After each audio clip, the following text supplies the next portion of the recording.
ليه اشتريها ب 400 جنيه لما ممكن اعملها باقل من نص التكلفة؟ يلا بينا نعمل مع بعض تورتة الفواكه بكل خطواتها، من اول الكيكة لحد التزويق، بطريقة سهلة ومناسبة جدا للمبتدئين. معايا 7 بيضات. انا بقول لكم مقادير الصينيه اللي هي 26. معايا 7 بيضات، بفصل الصفار عن البياض.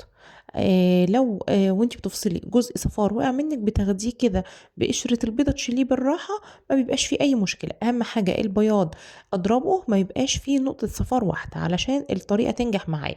هو سهل ما فيهوش حاجة وبيعتمد ان البيض يكون فريش.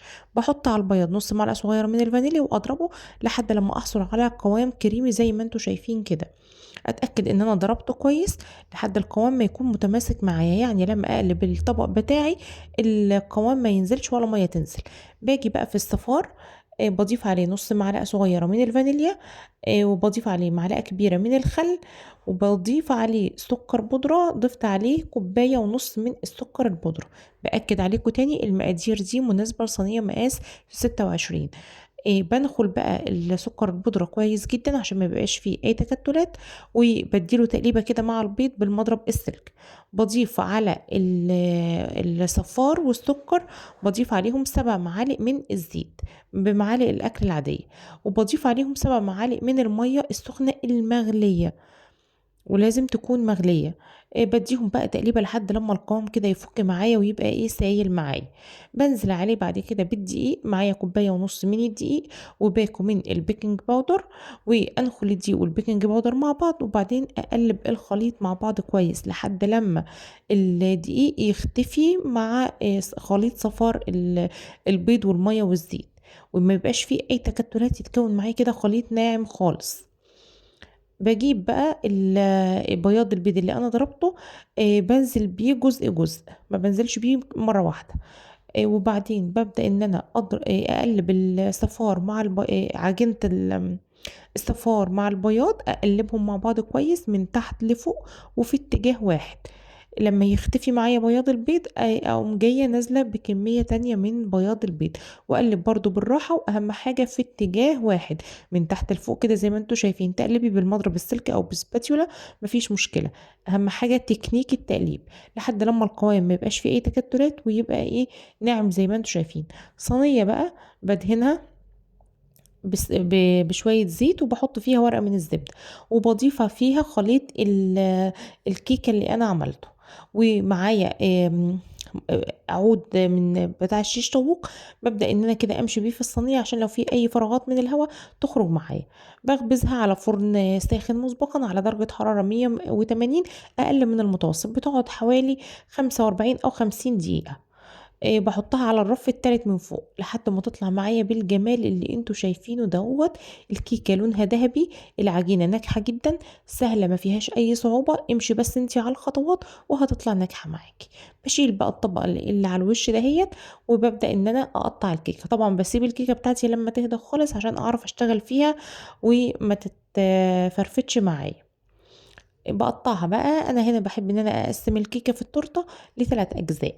الكيكة جميلة جدا واسفنجية خالص خالص، يعني لأبعد الحدود. بجيب بقى الطبقة الأولى بتاعتي، بحط عليها الأول بسقيها دي مية كمبوت. المية اللي بيبقى فيها الكمبوت الجاهز أنا بسقي بيها، بتدي طعم حلو قوي قوي للتورتة. وبضيف الكريمة، وببدأ ان انا اسويها كويس، واضيف الحشو بتاعي. انا حشيت الطبقة الاولى هنا بمربى من الفراولة. طبعا انا لما بفرد الطبقة الاولى من الكريمة بعمل كده زي حائط، وبعدين بحط الحشو في النص. الحائط ده علشان الحشو بتاعي ما يطلعش بره، ويعني لونه يظهر على الكيكة من بره او التورتيه بتاعتي من بره. ضفت هنا بقى مربى من الفراولة، والمربى دي مربى فراولة سريعة التحضير، هنزل وصفتها في فيديو منفصل. بضيف بقى الطبقة التانية، وبرضو بسقيها بمية الكمبوت. حشو الطبقة التانية حطيت طبقة من الكريمة وفردتها كويس قوي قوي على التورتة، وحطيت بقى قطع من الكمبوت، كمبوت الخوخ، وقطع من الكيوي. الكريمة طبعا انا بضرب الكريمة كريم شانتيه عادي. كوباية كريمة عليها كوبايتين مية، وعليها كوباية سكر بودرة وفانيليا. اضربهم مع بعض كويس واحشي بيه الكيكه، هو ما فيهوش اي حاجه، سهل جدا، وهبقى اعمله في فيديو منفصل. باحط بقى قطع الكمبوت الخوخ بتاعي، احشي بالحشو اللي انت تحبيه، اي فاكهه متوفره عندك، فراوله، كانتالوب، اي حشوه انت وذوقك بقى.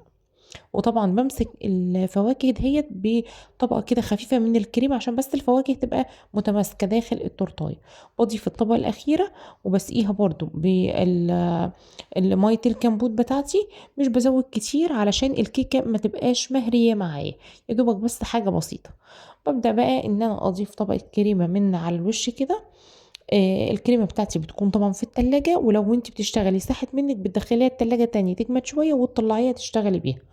انا بحط طبقة خفيفة على التورتاية، وبعدين اجلس بيها التورتاية كويس قوي وادخلها الفريزر او التلاجة تتماسك. الفريزر يعني 10 دقايق بس الطبقة تتماسك، مبقعدهاش كتير في الفريزر، وبعدين اطلعها اديها الطبقة النهائية بقى بتاعتها. وطبعا بسويها زي ما انتم شايفين، وببدأ بقى ان انا ازوقها زي ما انا عايزه. انا حبيت ان انا احط عليها قطع من الفراوله لاني انا عامله تورته فواكه. حطيت قطع من الفراوله، وزينت الوش بقطع من كمبوت الخوخ، وقطع من شرايح التفاح، وقطع من الكيوي. ثبتي بقى شرايح التفاح، اضغطيها كده على طبقة الكريمة عشان ايه تتماسك شوية، ما تبقاش على الوش يعني، وانتي بتحطي زقيها كده في طبقة الكريمة. انا كان عندي عسل ابيض كان تقيل، خففته بشوية من المية وبدأت ان انا المع بيه الفاكهة بتاعتي. حطيت شرايح من الكيوي عشان يعني ايه انطق لون التورتاية بتاعتي. زي ما انتوا شايفين طعمها خطير جدا، سهلة، ما بتاخدش اي حاجة، والف هنا وشوف على